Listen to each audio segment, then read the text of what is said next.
Why? Jawabannya sederhana. Karena kita membandingkan diri kita dengan orang-orang lain, atau nggak usah diri kita deh, kita membandingkan nasib orang beriman dengan nasib orang yang tidak beriman, sama-sama menggunakan dunia. Padahal Allah tidak banyak berjanji urusan dunia kepada orang beriman. Kalau mau ngebandingin, bandingkanlah orang beriman itu dengan akhirat dan orang yang tidak beriman dengan dunia.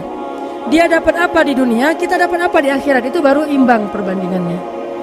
Kalau kita ngebandingin dia dapat apa di dunia, saya dapat apa di dunia, itu perbandingan yang gak matematis menurut Islam, gak logis menurut iman.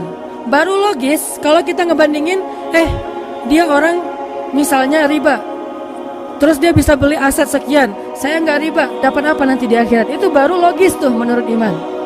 Cuman kalau kita hitung-hitungan, dia kok mengawali usahanya dengan cara riba, saya dengan cara yang lebih syar'i, kok dia dapat sekian aset saya enggak, ini secara hitung-hitungannya aja pertanyaannya udah salah sehingga tidak ada jawaban. Jadi kalau pertanyaannya udah salah, tidak ada jawaban. Makanya yang harus diperjelas dulu pertanyaannya, baru nanti ketemu jawabannya. Saya mau sharing sebuah kisah nih tentang dua orang laki-laki Bani Israel. Satu ahli surga, satu ahli neraka. Yang satu mukmin, yang satu kafir. Yang kedua laki-laki ini juga sempat dikisahkan oleh Allah di dalam surat Al-Kahfi.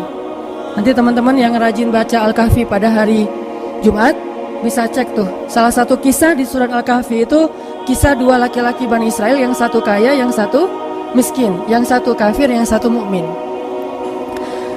Ceritanya dua orang laki-laki Bani Israel ini sama-sama Allah karuniai rezeki sebanyak 4.000 dinar. Sekarang 1 dinar itu kurang lebih sekitar 2,5 juta. Jadi ada 4.000 di dinar. Lalu laki-laki kaya, laki-laki kafir, laki-laki yang tidak beriman, membeli sebuah rumah yang sangat bagus di puncak bukit dengan view yang luar biasa, dengan harga 1.000 dinar. Sehingga kemudian dia datang kepada temannya yang mukmin, dia bilang, yuk ke rumah saya tunjukin rumah baru saya. Datang nih ke rumah baru laki-laki yang tidak beriman. Pas ngelihat dari gerbangnya luar biasa, tamannya luas, ada rusanya, ada kijangnya, ada marmutnya, ada segala macamnya, ada onta, ada kuda, lengkap aja tuh. Ini rumah atau kebun binatang ya? Pokoknya rumahnya keren aja. Terus laki-laki beriman nanya, ini rumah baru? Ya. Berapa kamu belinya? 1.000 dinar. Bagus kan? Bagus. Ya udah kamu beli tuh 1.000 dinar. Ini rumah kayak gini banyak nih masih dijual. Akhirnya laki-laki mukmin ini pulang. Malam harinya dia sholat, kemudian dia berdoa, ya Allah, sahabat saya sudah membeli sebuah rumah yang besar, rumah yang bagus dengan harga 1.000 dinar. Maka besok saya ingin membeli itu di surga dengan cara bersedekah 1.000 dinar. Maka berikanlah untuk saya rumah yang lebih bagus di surgamu ya Allah. Dia sedekah 1.000 dinar. Lalu besoknya ketemu sama temannya yang tidak beriman, nanya, udah beli rumah?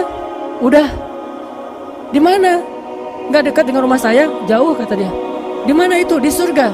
Hah? Caranya gimana? Sedekah. Wah, kamu mah orangnya fanatik lah, istilahnya sok soleh lah, apalah segala macam, Pak Haji, diledekin aja tuh,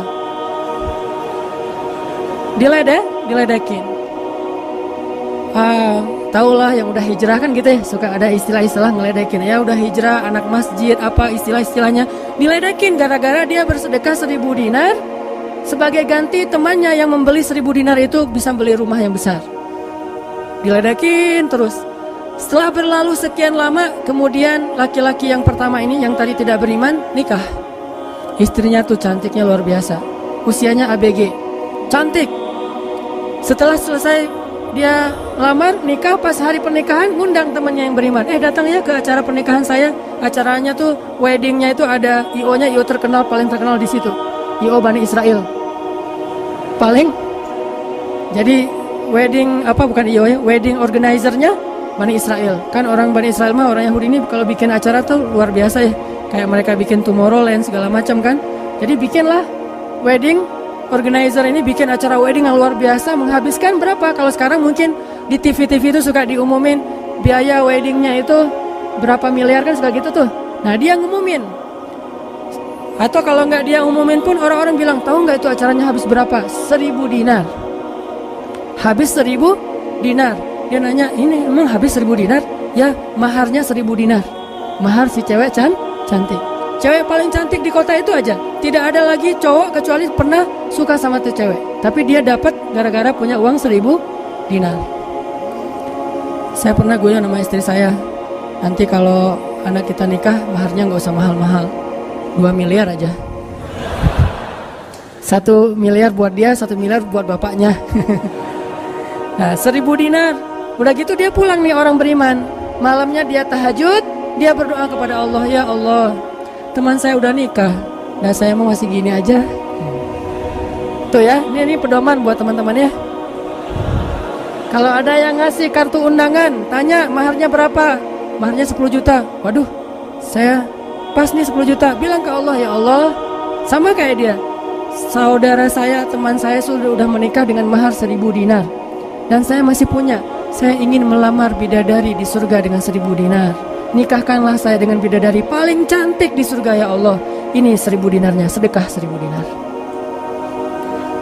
Temannya punya anak, ceritanya pas lagi reuni SMP gitu ya. Lagi reunian tanya, kok masih sendiri aja? Enggak sendiri, cuma nggak dibawa. Itu trik menjawab pertanyaan yang nyelekit tadi. Loh, kok kamu sendiri? Nggak ditemenin sama si dia? Enggak, lagi nggak enak badan. Nggak dibawa katanya. Loh, kok nggak dibawa? Soalnya masih di surga. Udah aja. Oh, di surga gimana caranya? Sedekah 1.000 dinar. Wah, lo benerannya keterlaluan lo. Udah habis-habisan dibully. Dibully habis-habisan gara-gara dia nggak melamar cewek dengan 1.000 dinar, malah pakai sedekah untuk melamar bidadari hurul ain. Baca surat Ar-Rahman paragraf terakhir tentang hurul ain. Fihinna qasiratut tarfi lam yatumithunna insun qablahum wala jan. Gak ada manusia yang kayak gitu. Qasiratut tarf, cewek yang matanya besar tapi sayu. Matanya besar tapi sayu. Kalau mata saya kecil, matanya besar tuh. Orang sekarang kan banyak pengen mata besar, sampai diedit dulu di berapa tuh aplikasi teh. Nah itu, di fotoras lah, apalah, diedit supaya matanya disobek dikit bagian ininya jadi besar gitu ya. Dikasih eyeshadow, dikasih apa segala macam supaya matanya besar. Kenapa? Mata besar itu simbol dari kecantikan. Makanya bidadari itu bahasa Arabnya hurul ain, yang matanya besar. Lam yatumithunna insun qablahum walajan. Belum pernah disentuh. Disentuh doang loh ya, bukan yang lain. Cuma disentuh aja, belum pernah oleh manusia dan jin. Murni, asli, original. Belum pernah dilihat oleh siapapun, benar-benar tersimpan. Kannahunnal yaqut wal marjan, seolah-olah mereka itu adalah yaqut wal marjan, mutiara yang wangi. Udah mutiara, wangi pula. Yaqut wal marjan. Bukan Yakult yang diminum sehari, itu ya. Yakult beneran. Ditambah lagi nanti di ayat yang lain, fihinna khairatun hisan. Perempuan yang khairat. Khairat itu artinya banyak anak, subur. Dan di surga itu orang berkeluarga dan beranak pinak. Sehingga seseorang ketika pengen punya anak, langsung punya anak, tidak perlu 9 bulan hamil. Dan gak perlu juga sesar. Udah aja lahir. Lahir dengan cara yang Allah ciptakan, sangat indah. Tidak perlu ada wahnan ala wahnin, tidak ada kepayahan demi kepayahan. Lahir anak. Dan anaknya bisa pesen, request. Ya Allah, saya pengen anak laki-laki, tapi modelnya gini. Nah, bisa. Kalau di dunia kan gak bisa request, terima aja apa adanya ya. Wah gini, ternyata gak mirip. Cuma di dunia, di akhirat mah bisa request segalanya, sesuatu juga bisa bisa request. Udah aja kayak gitu, hurul ain. Sehingga dia tahu gimana pun cewek ini cantik, tidak pernah bisa mengalahkan satu hurul ain. Seandainya jemari hurul ain, jari kelingking doang dikeluarin dari surga ke dunia, maka cahaya matahari akan tertutup oleh cahaya jari kelingkingnya hurul ain. Kalau hurul ain sempat keluar dari surga, jatuh ke bumi, kau bidadari jatuh dari langit gitu kan ya. Nah, jatuh tuh ke bumi beneran, maka nafasnya satu kali dia bernafas, semua manusia akan mati karena tergila-gila kepada dia. Harumnya nafas hurul ain. Gak usah dibayangin, ntar makin gak bisa tidur. Sekedar ilustrasi doang nih. Akhirnya dia lamar tuh hurul ain dengan sedekah 1000 dinar. Udah aja sih kayak gitu. Dan dia merasa, alhamdulillah saya lebih beruntung dari dia, saya lebih beruntung dari dia. Gitu matematika mukmin. Baru setelah beberapa tahun, teman yang pertama tadi yang tidak beriman beli kebun yang sangat luas. Lalu ngajak lagi teman yang beriman, yuk ke kebun saya. Kamu udah punya kebun? Udah, datang aja. Kamu tahu nggak nih kebun yang saya beli berapa? 2000 dinar. Kebun korma yang sangat luas, yang di dalamnya ada mata airnya sendiri, yang tidak, seolah-olah tidak ada batas ketika kita memandangnya. Terus sepanjang mata memandang. Kebun kurma yang rindang, 2000 dinar. Lalu laki-laki ini pulang lagi, ya Allah, izinkan saya membeli kebun-kebun surgamu dengan 2000 dinar, karena saudara saya itu udah membeli kebun di dunia. Sedekah lagi 2000 dinar. Terus kayak gitu sampai mereka tua. Yang satu meninggal dalam keadaan kaya raya tapi kafir, yang satu lagi meninggal dalam keadaan miskin tapi beriman. Siapa lebih beruntung? Tergantung matematika yang dipakai. Kalau matematikanya materi duniawi, pasti orang yang pertama yang tidak beriman lebih beruntung. Bisa menikmati dunia habis-habisan sampai hari tuanya. Tapi kalau matematikanya matematika mukmin, Rabbani, maka pasti yang kedua lebih beruntung dari yang pertama. Nanti setelah mereka meninggal, ini ceritanya panjang sekali dan kemudian jadi salah satu tafsir dari Al-Quran surat As-Saffat yang nanti kita baca. Di akhirat, kalau teman-teman tahu, kalau kita baca tafsir itu ternyata ya, di surga itu punya jendela. Kayak rumah punya jendela. Cuman saya nggak tahu seperti apa bentuk jendelanya, karena surga itu kata Nabi, ma la ainun ra'at wa la udhunun sami'at, yang nggak pernah dilihat oleh mata, yang nggak pernah didengar oleh telinga, yang nggak pernah dibayangkan oleh imajinasi manusia. Yang jelas ada jendela itu di surga. Nah, jendela ini apa? Jendela ini dipakai untuk mengintip ke neraka. Jadi nanti kalau ada kisah-kisah penduduk surga menyelamatkan orang-orang di neraka, itu lewat jendela itu. Kalau ada cerita penduduk surga dan penduduk neraka berdialog, itu lewat jendela itu. Bukan keluar dulu, sama-sama keluar terus ada ruangan khusus dialog gitu, enggak. Atau pakai misalnya Skype gitu ya, nelpon neraka pakai Skype. Tling, lagi disiksa, aduh ada yang nelpon, bentar dulu. Kan nggak ada yang gitu ya. Ini mah pakai jendela. Jadi jangan pakai imajinasi teknologi yang sekarang. Nggak ada Skype, nggak ada WhatsApp call, video call gitu. Nggak ada line. Yang ada lewat jendela. Begitu dia ngelihat ke jendela, dia langsung Allah berikan dimensi melihat neraka. Langsung Allah kasih ruang untuk bisa melihat neraka. Di neraka itu dia akan bertanya kepada malaikat neraka, ngasih kayak kertas gitu. Tolong cariin yang namanya ini. Cariin. Oh ya, ini masa nggak kenal kayaknya di surga. Emang siapa? Hananataki. Penduduk malaikat neraka mah nggak kenal. Amin. Aminin atuh. Mudah-mudahan semua kita tidak dikenal di neraka. Dikenal di surga insya Allah. Kalau ini mah nggak boleh hore. Ini serius nih. Udah aja ngasih nama gitu ya ke malaikat penjaga neraka. Kenal nama ini nggak? Oh ntar dulu nanya ke yang lain. Kenal nama ini nggak? Oh ada tuh yang di pojok sana tuh lagi dihabis-habisin sama malaikat. Udah malaikat yang itu bawain sini gitu. Pas dibawain ternyata itu adalah laki-laki tadi yang di dunia saling bersaing dalam memperkaya diri. Satu memperkaya diri di dunia ya, satu lagi memperkaya diri di akhirat. Bro, gimana nasib lo sekarang? Waduh, saya sekarang disiksa segala macam. Dia ngaku kesalahannya.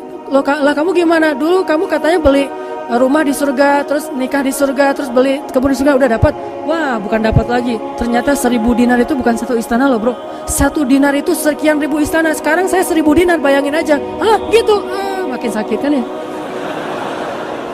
Makin nelangsa, makin stres. Udah di neraka stres pula, stroke lagi, kena kejang-kejang gitu. nggak di neraka kejang-kejang aja nggak enak, stroke nggak enak, apalagi udah stroke-nya di neraka kan lebih nggak enak tuh. Orang kena penyakit jantung di dunia nggak enak, ini penyakit jantungnya di neraka lebih nggak enak lagi. Ini mah imajinasi saya. Sesuai dengan di Al-Quran surat As-Saffat, dialog antara penduduk surga dan penduduk neraka. Inilah teman-teman matematika untuk mengukur siapa lebih beruntung. Sehingga kita tidak perlu bertanya, kenapa? Why? Saya udah hijrah kok makin susah hidup saya. Dunia itu, akhirat enggak. Kalau kita mengukur amal kita hanya dengan dunia, kita bakal sering kecewa karena Allah tidak menilai dunia ini bahkan lebih ringan daripada 11 sayap nyamuk. Seandainya kata Nabi dunia ini di mata Allah ada harganya, pasti Allah nggak mau ngasih dunia kepada orang yang tidak beriman, nggak mau. Berhubung dunia ini tidak ada nilainya, Allah kasihlah kepada orang yang tidak beriman.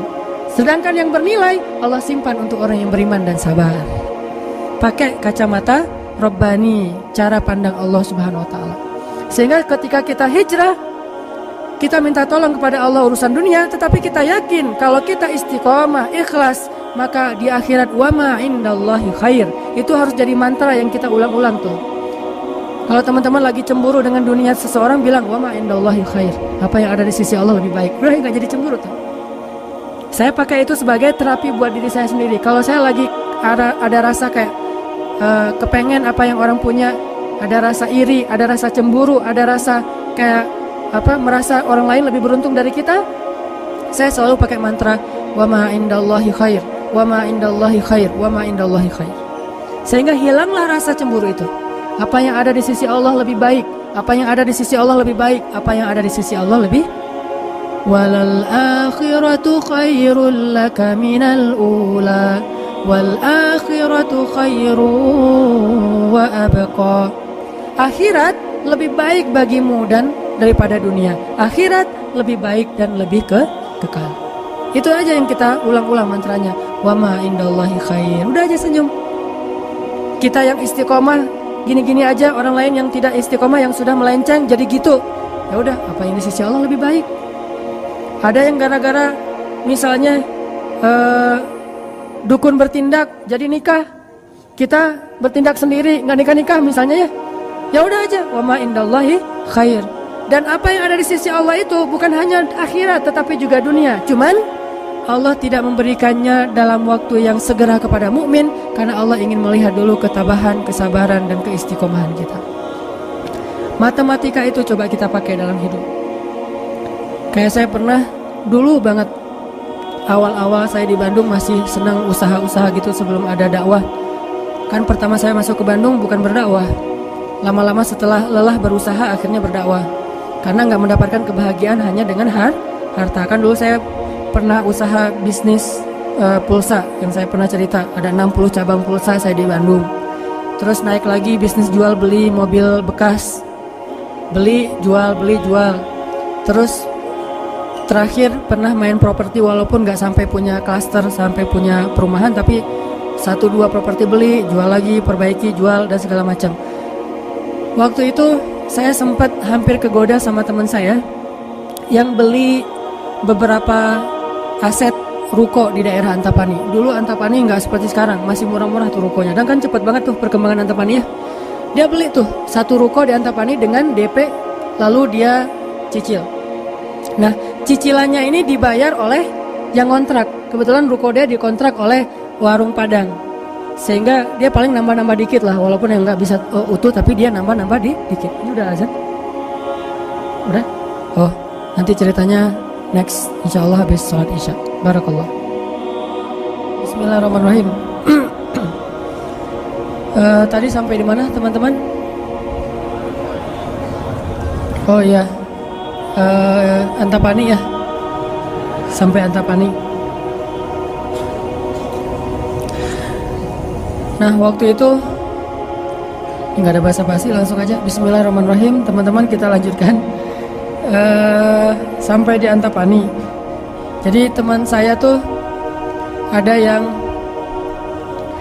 investasi dengan beli salah satu ruko di Antapani dengan cara nyicil DP, terus yang bayar cicilannya itu adalah yang kontrak. Kalau nggak utuh pun dia tambahin sedikit lah, paling nambahin 500.000 sebulan. Setelah kurang lebih 3 tahun, akhirnya itu udah lunas, dia bisa nge-DP-in lagi yang baru. Setelah sekitar 5 tahun berjalan, saya ketemu lagi sama dia. Dia bilang, ini semuanya udah ruko saya nih. Udah ada sekitar 6 ruko yang dia punya, dan setengahnya dipakai sama Alfamart. Sisanya dipakai ada warung Padang, ada apa di situ. Sehingga dengan cara dia bisa cepat berkembang. Saya di awal menganggap diri saya tuh agak-agak idealis. Anggapan pertama, waduh saya ini kayaknya terlalu idealis kali ya gitu. Mulai galau kan, mulai tidak istiqomah. Jangan-jangan saya terlalu kaku nih dalam agama. Lagi nyari-nyari dalil mana nih yang membolehkan gitu kan ya. Biasalah apalagi ustadz kan bisa ngotak-ngatik gitu kan. Sampai bisa menemukan dalil boleh, tapi nggak nemu. Akhirnya yang bisa menguatkan hati apa? Wa ma indallahi khair. Apa yang ada di sisi Allah lebih baik. Kalau mau kayak gitu, mungkin sekarang saya udah punya juga beberapa ruko.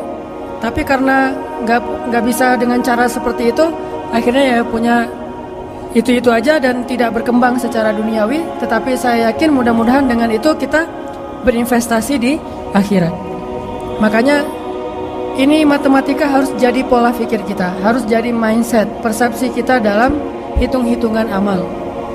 Sehingga ketika kita belajar Islam, mulai bertaubat, mulai berhijrah, lalu Allah Subhanahu wa taala seolah-olah lebih memanjakan orang lain yang belum berhijrah, yang belum bertaubat daripada kita dengan dunia. Katakan wa ma indallahi khair. Apa yang ada di sisi Allah lebih baik. Katakan bahwa wal akhiratu khairun wa abqa. Akhirat lebih baik dan lebih kekal. Katakan walal akhiratu khairul laka minal ula, dan akhirat itu lebih baik bagimu daripada dunia. Ini yang memotivasi kita untuk bisa istiqomah, sehingga kita tidak ngerasa dicurangin sama Allah Subhanahu wa taala. Karena Allah melihat balasan akhirat itu lebih baik daripada ngebalas di dunia. Sehingga Allah kalau sayang kepada seorang hamba, Allah menyediakan akhirat lebih besar daripada dunia untuk dia. Seandainya dunia itu adalah bentuk kasih sayang Allah, maka Allah sudah memberikan kekayaan dunia kepada semua nabi yang Allah cintai. Tapi nabi yang kaya itu sedikit. Rata-rata nabi itu susah hidupnya, apalagi setelah menjadi nabi. Nabi Muhammad sebelum jadi nabi hidupnya luar biasa kan? 40 tahun pertama, terutama 15 tahun pertama setelah menikah dengan Khadijah, gimana kehidupan Nabi Muhammad? Segalanya ada. Khadijah itu orang yang paling kaya, perempuan paling kaya di Mekah, menikah dengan Nabi Muhammad yang pintar dalam berdagang. Gak pernah Nabi rugi dalam berdagang. Jujur tapi untung. Sehingga selama 15 tahun Nabi mau traveling kemana aja bisa. Traveling ke Syam bisa. Traveling ke Yaman bisa. Syam dan Yaman itu jarak yang cukup jauh. Mau ngapain aja bisa. Punya ternak yang sangat banyak, punya kebun kurma yang luas sekali dan segala macam. Rumahnya rumah terbaik di kota Mekah. Hidup selama 15 tahun dalam kenikmatan. Begitu jadi nabi, langsung kayak terjun payung. Cepat sekali. Sampai akhirnya Khadijah wafat ketika Nabi masih di Mekah dalam keadaan hampir tidak punya warisan apa-apa. Jadi kurang dari 13 tahun jatuh miskin, fakir. Sampai ketika hijrah ke Madinah, Aisyah curhat. Apa kata Aisyah? Di rumah Rasulullah itu lebih dari 1 bulan tidak ada asap di dapur. Dalam keadaan tidak pernah masak selama berbulan-bulan. Soalnya kalau kita mah beli warung Padang, jadi gak perlu masak ya. Kenapa itu rumah gak pernah masak? Yalah, soalnya dia punya warung, jadi masaknya di warung, tinggal dibawa aja ke rumah. Nabi benar-benar gak pernah masak tuh. Coba bayangin, pernah gak Nabi bilang gini ke Allah, Allah, lah saya kan kerjanya sama Allah, kok malah jadi kayak gini, hidup saya jadi susah gini? Enggak pernah Allah Nabi mengatakan demikian. Kenapa? Karena Nabi tahu logikanya. Nabi benar dalam menggunakan logika hitung-hitungannya. Nabi tahu matematikanya, sehingga Nabi nggak pernah mengeluh ke Allah, kok saya sejak jadi Nabi jadi susah Allah. Katanya saya kekasih Allah, kok saya diperlakukan kayak gini? Nggak pernah Nabi ngomong kayak gitu. Kalau Nabi aja kekasih Allah, malah jadi susah gara-gara jadi kekasih Allah secara duniawi, tidak pernah mengeluh. Terus siapa kita mau mengeluh dan menuduh Allah dengan tuduhan-tuduhan yang tidak benar? Apakah kita merasa bahwa setelah kita berhijrah Allah harus memberikan kepada kita dunia yang di mata Allah tidak ada nilainya? Berarti kita meminta kepada Allah sesuatu yang tidak baik dan membuang sesuatu yang baik. Itulah yang dulu pernah dinasihatkan oleh Musa kepada Bani Israel di dalam surat Al-Baqarah. Coba teman-teman lihat di surat Al-Baqarah itu ayat 61.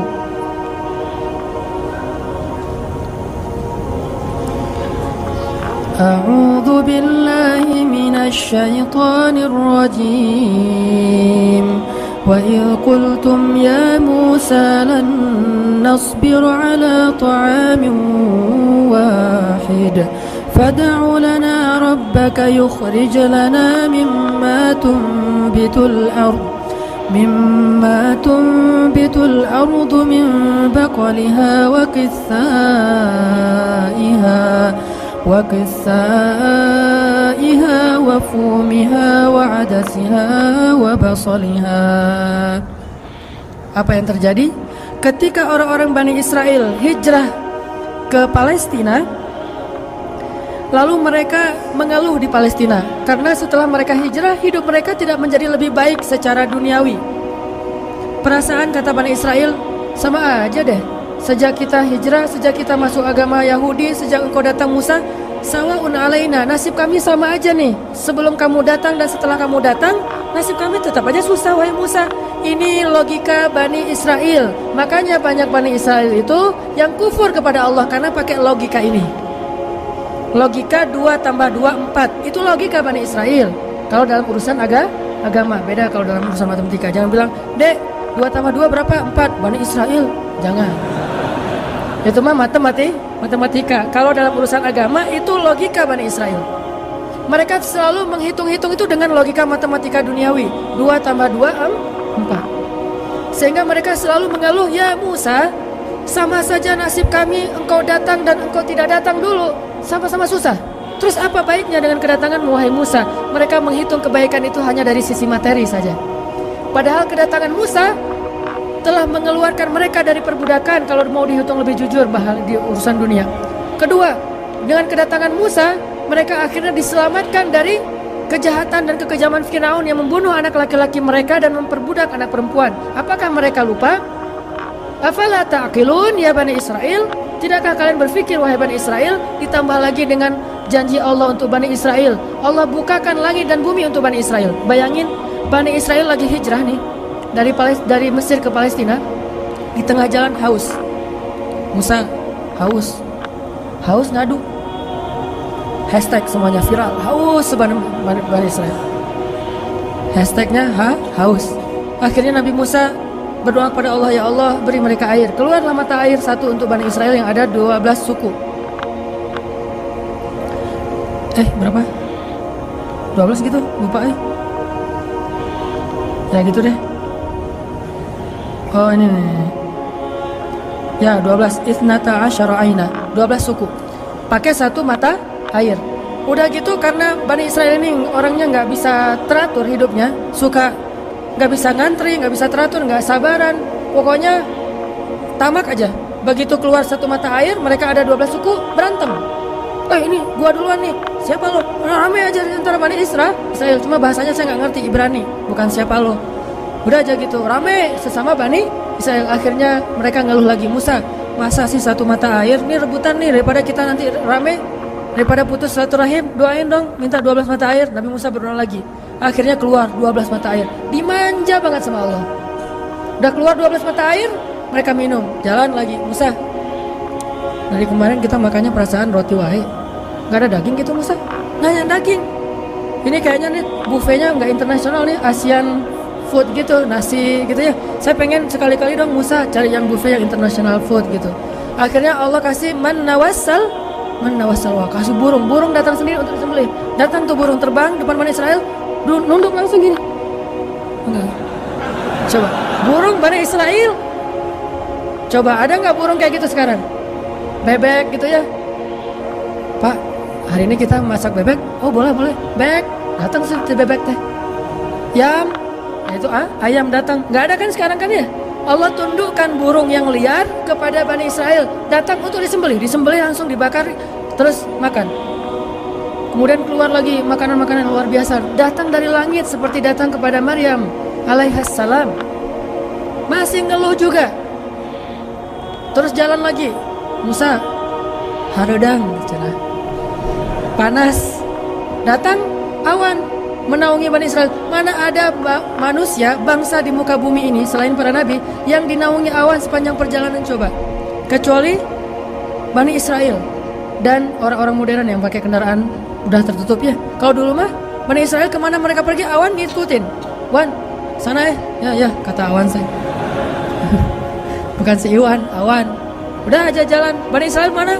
Kadang-kadang suka iseng. Nih lihat di awannya nih, ikutin kita nggak ya? Lari ya, lari. Awannya ikut lari. Namanya Bani Israel iseng. Tapi Allah masih diakal-akalin sama mereka kan? Yang pernah saya cerita, disuruh bayar zakat, mereka katakan kami mah zakat 2,5% mah itu orang pelit lah. Kalau zakat mah nggak usah tanggung-tanggung 2,5%, 10% kan Islam 2,5%, Nasrani 10%, Bani Israel 100%. Hah? Sampai Musa aja kaget 100%. Benar gitu syariatnya 100%? Wah Musa 100% ya? Kami berani memberikan zakat 100%. Caranya gimana? Dikumpulin semua gandumnya, dilempar ke langit, terus dia bilang, ya Allah ambil sesukamu, yang jatuh ke bumi itulah hak saya. Itulah Bani, lempar semuanya, gandum, roti, segala macam, korma, dilempar ke langit. Ya Allah ambil sesukamu ya Allah. Yang jatuh ke bumi berarti engkau ridho untuk saya. Mana ada yang nyangkut di tengah antara langit dan bumi kan? Pasti semuanya jatuh ke bumi. Oh berarti Allah nggak memerlukan itu, ya udah untuk kita aja. Yang penting kan kita udah niat nih 100%. Tapi Allah nggak mau nerima, ya udah itu akal-akalan Bani Israel. Makanya mereka ngeluh, ya Musa, di Palestina itu tidak ada sayur mayur. Kami kangen makanan-makanan di Mesir. Kalau teman-teman tahu Mesir itu sebetulnya nggak tandus-tandus amat. Mesir itu ada bagian yang salju. Jadi kalau mau ngerasain Eropa bisa ke bagian itu. Ada yang bagian yang benar-benar padang pasir, ada yang bagian yang subur luar biasa. Nah, sampai mereka kangen dengan sayur-sayuran Mesir. Kangen dengan bayam, kalau di kita mah kangen dengan singkong, kangen dengan jengkol. Ya, pernah kangen jengkol? Karena nggak pernah keluar Bandung. Kalau keluar Bandung pasti kangen jengkol. Misalnya umroh gitu ya. Ada restoran Indonesia, Mang ada jengkol? Di Mekah. Kalau tanya orang Arab, jengkol. Bahasa Arabnya tidak ada jengkol. Soalnya bahasa Arabnya tidak ada jengkol. Mahada kata orang Arab, jengkol yang aroma raihah. Intinya orang Bani Israel kangen dengan makanan Mesir. Terus apa kata Nabi Musa?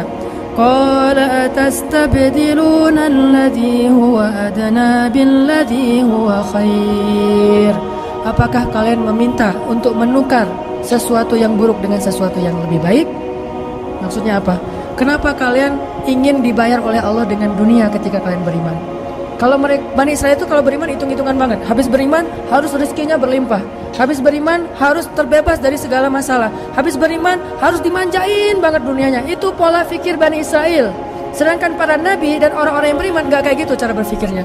Setelah beriman Allah uji, maka mereka mengatakan, ini untuk melihat apakah saya jujur dalam iman atau munafik. Seperti kata Bilal, ketika Bilal beriman, dengan qadarullah dia ketahuan imannya oleh tuannya Umayyah bin Khalaf, lalu disiksa oleh Umayyah bin Khalaf. Setelah disiksa berhari-hari, Umayyah ngomong gini, Bilal, mana Tuhan kamu? Coba lihat tuh, kamu disiksa-siksa, Tuhan kamu gak pernah ngebelain kamu, Muhammad juga gak pernah ngebelain kamu. Jadi kamu tuh sebetulnya kasihan, tinggal sendiri, gak pernah dibelain oleh siapa-siapa. Kalau gak saya nyelamatin kamu, kamu akan celaka, wahai Bilal. Apa kata Bilal? Ya Umayyah, udah gak bilang lagi Tuhan, dia mah udah beriman, gak ngomong lagi Tuhan, gak ngomong lagi gitu. Kalau saya diuji atau disiksa karena keimanan saya, itu berarti Allah ingin melihat kesabaran saya. Maka kalian akan melihat sabar saya lebih kuat daripada sabarnya orang Arab. Karena orang Arab Mekah itu terkenal dengan keteguhan dan kesabarannya. Saya akan lebih sabar daripada laki-laki Arab dan akan lebih kuat daripada gunung Uhud. Bilal tahu itu. Jadi bukan, ya juga ya Umayyah, udah deh balik lagi aja kayak dulu. Enggak, Bilal mah gak ngomong kayak gitu. Kan orang suka pundung gitu ya, pundung fisabilillah. baru hijrah Allah kasih ujian pundung. Aduh, sama aja udah hijrah nggak hijrah tetap aja nggak bisa dapat jodoh. Gitu kan. Akhirnya udahlah sekalian kayak dulu aja. Aduh, sama aja, ternyata udah rajin ngaji belum kelihatan juga ke atas, masih aja nggak ada yang kecantol misalnya kan ya. Aduh, udah rajin udah pindah kerjaan, tetap aja belum dapat kerjaan yang lebih baik. Kata Allah, wa may yattaqillah yaj'al lahu makhraja. Mana? Wa yarzuqhu min haitsu la yahtasib. Mana tuh? Jawabannya Allah berikan itu setelah Allah lihat kesabaran kita. Kalau Allah belum melihat kesabaran kita, Allah nggak akan kasih apa yang Allah janjikan. Karena yattaqillah bukan hanya taubat tetapi sabar, itu satu paket. Takwa itu at-ta'ah was sabr, itulah takwa. Taat dan sabar, itulah takwa. Wa may yattaqillah, siapa yang taat lalu sabar, baru Allah janjikan yaj'al lahu makhraja wa yarzuqhu min haitsu la yahtasib wa may yattaqillaha yaj'al lahu min amrihi yusra wa may yattaqillaha yukaffir anhu sayyi'atihi wa yu'zim lahu ajra. Itu semua janji Allah bagi orang yang takwa, dan takwa itu taat dan sabar. Kalau taat doang tapi nggak sabar, pundung tadi, maka Allah tidak punya janji apapun dengan dia. Ini logika yang dipakai oleh Allah, hitung-hitungan matematikanya Allah Subhanahu wa taala, sehingga kita tidak kecewa.